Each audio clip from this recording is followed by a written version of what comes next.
Hey everyone, welcome back to the channel. My name is Chandichas and welcome back to another discussion. And today will be part 6 out of 7 parts of board games mini series. And yes, this has been the 6th part already. And tomorrow we'll have the 7th part, and that will be it for the mini series. And then after that, we can continue with our next mini series, right? So today we'll talk about Cards Against Humanity, but the thing is that I never played this before because whenever I saw it from like big content creators, I really never understand about what it's all about, right? Like there is so many. Basically, it's a card game, right? And you can also consider this as board game probably just because of how many cards it is, and then the players don't actually hold all the cards. So it's pretty much piled up into the table, right, or the ground, or whatever board you're using, right? Maybe tabletop or whatever, right? So yeah, I would say this is a board game as well, just for the fact that you use board, right, to hold all the cards. And there are so many cards here. I think there is a black card and white card. I'm not sure what's the difference between that. Maybe we'll know after this from this article. I will pretty much just read this for the next 15 minutes probably, and that's pretty much it. Yeah, from what I know is that there is so many. It's basically like questions and answers thing. Like not really questions answers, but more like um, like a sentence or a question probably that has blanks in it, right? Like let's say clause one, clause two situation. Like the clause one, there is something, right? And then there is a blank spot, and then you put the clause two, and then that's just basically it. So it's like a mix and match of answers, right? About some sentence. So it's just a completion, completing sentence, and that's pretty much it. That's what I know. But sometimes the topics are kinda weird, if you ask me, because sometimes this kind of stuff revolves around knowing certain reference, right? So, um, if you don't know any certain reference, then you probably won't understand what's this meaning, right? What the card's meaning, and um, you probably will have difficulty in understanding the joke, right? Or um, you know anything. I think this was started as a joke probably, like you said something and then I finish your sentence with something else, right? With something random and something funny, right? And that's like the problem, right? Sometimes people use this as a joke, and sometimes the joke requires reference from something else. And again, we live like in the world there's so many people with different cultures, right? So maybe people from other region or countries, like me for instance, I came from Southeast Asia, then I probably won't understand about the cultures in the West, right? So things that they consider it as funny, maybe I don't get it, right? Because I don't get the joke, I don't get the reference, because because I don't have the same background culture of the people, right? um, so yeah, there's that, but still I'm going to discuss about this because that's the point of this entire thing, right? To understand things that you never understood before, right? It's to learn something new, right? Therefore this is pretty much a new knowledge for me. That's why I want to discuss about it basically. So yeah, let's just start, I guess. Cards Against Humanity is an adult party game in which players complete fill in the blank statements using words or phrases typically deemed offensive, risk, or politically incorrect, printed on playing cards. Yeah, just like for this, the meaning, right? The description of what it is, right? It's a adult party game. You just fill the blank statement using phrases and that are sometimes offensive, risk, and politically incorrect, right? Yeah, just because of that, right? Then people can consider this as joke, right? Because it's just a haha funny joke, right? But For some people that don't know the reference, don't know the background culture, then they will not find this funny, right? In fact, they might not find this making any sense at all. Like they don't know what that means, right? So yeah. It's been compared to the 1999 card games Apples to Apples and originated from a Kickstarter campaign in 2011. Oh, I see. Because, yeah, when I was in high school around 2012, 2013 era, there's actually, this was kind of a trend as well, right? Like, I think I saw internet as well using my what is it like my old laptop as well, and basically watch videos of people playing this, and just using cards with a lot of writings in it, right? So it's a little bit difficult to understand if you ask me. For first, it's in English. For second, I don't know the reference, right? So it's difficult to understand for sure. uh, but it kind of gained what is it like popularity, I would say, because of how I think how how brave it is, right? For how it is, and I think that's a plus in its own, right? That's probably what make people like that in the first place, right? Just because of that, um, right? Like you're right, but you're too brave for saying that, and that's pretty much it. It was considered refers to phrase crimes against humanity, reflecting its politically incorrect content. But it's called cards against humanity. So it's like a tweak, right? Basically, they just make it, a tweak from the original phrase, which is crimes against humanity. Designers, all these people over there, it's kind of surprising as well that for such simple game about continuing finishing sentence, it requires a lot of people to design it, which is kind of like interesting on its own, especially when the card is just colored black and white, right? So it required, even that required 8 people, 8 designers over here. A publisher will be Cards Against Humanity LLC. Oh, so back then it's already like an indie company probably, right? Like indie developer then. Release date May 2011. That's 11 years ago.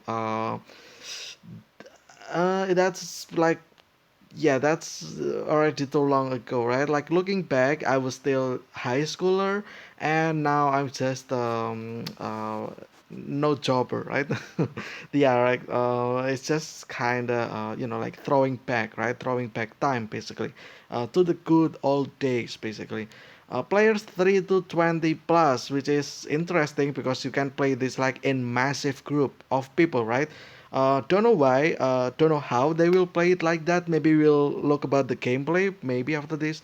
Um, age range 17 plus, yeah, because it sometimes contain like what is it, like a NSFW content as well. So only adult people that can know, like properly play this, right? To get the reference, to get the sarcasm, to get the incorrect jokes and stuff like that.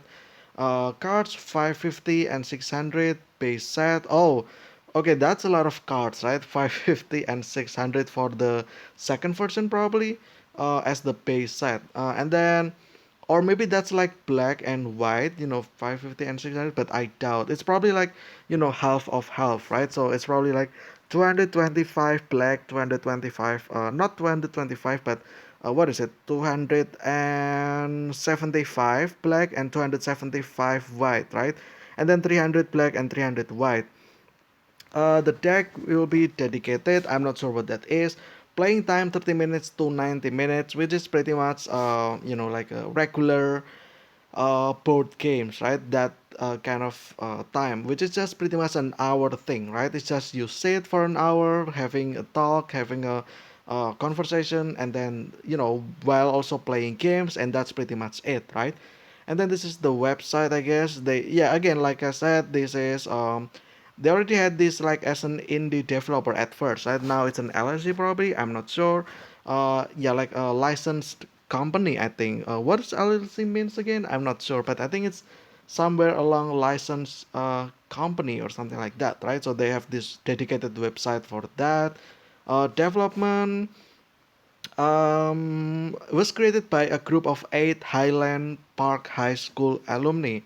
Okay, heavily influenced by the popular Apples to Apples card game, initially named Carden Fraud, a pun on Schadenfreude, and involved a group of players with writing out the most abstract and often humorous response to the topic question.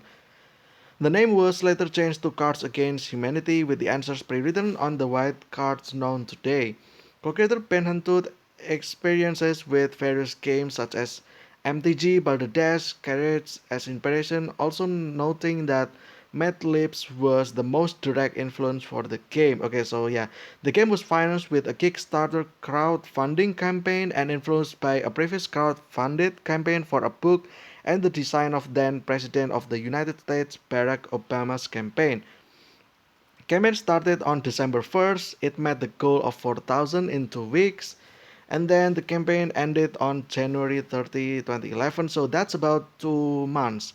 And raised over $15,000. That's a lot of, just over 400% of its original goal. So they probably goal at, what is it, like I don't know, 4,000 probably, and that's like 400% of its original code. So, like a 15,000. Well, probably not. Maybe it's like a 3,000 thing because, over 400%. So that's at least, yeah, 300, right? Because that will be like times 4, which is 12,000, which is the goal, right? And then the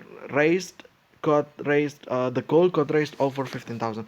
Yeah, anyway, that's the math. With this additional money raised towards the game, creators added 50 more cards to the game itself. Well, that's kind of a little bit of downer because for that amount of money you only included 50. Maybe it was like a special card, probably, I don't know, right? um Obviously there's a lot of thinking into making the sentence, right? So that it kind of has the jokes in it, it has the humor in it, but also it's not going too far. Also, it's easily reached for many people with different backgrounds, right? So maybe that's the amount of money goes into the thinking into the cards, right? I think anyway. The gameplay over here. Oh, there's an example: a black question card and a white answer card. Oh, I see. So the black is the incomplete sentence, and then the white card is just the finishing. Okay, where is it? Let's see. Here is the church. Here is the steep staple. Stipai. Open. I don't know what that is. I cannot read that. Here is the church. Here's the stupai.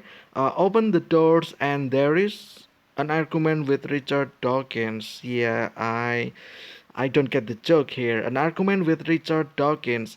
First, who is Richard Dawkins? Second, what is the argument? Why is the people? And third, an argument. What is the argument? And fourth, what is the reference for that?